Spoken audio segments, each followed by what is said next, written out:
kalau kita ngomongin seorang khalifah, tentu itu bukan Islamnya, tapi itu Muslimnya. Kalau Islamnya kan nggak salah, Islam udah absolut benar. Dan bagaimana mempraktekkan Islam itu sendiri, itu kan seorang Muslim ya. Bagaimana dia cara memahami agama itu seperti apa.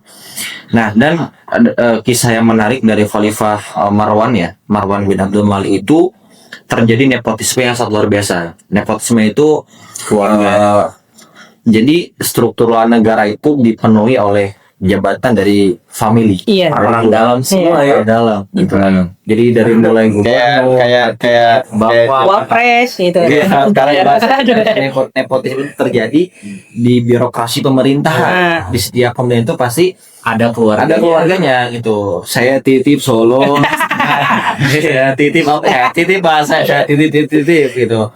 Tapi nitipnya ke family, ke keluarganya.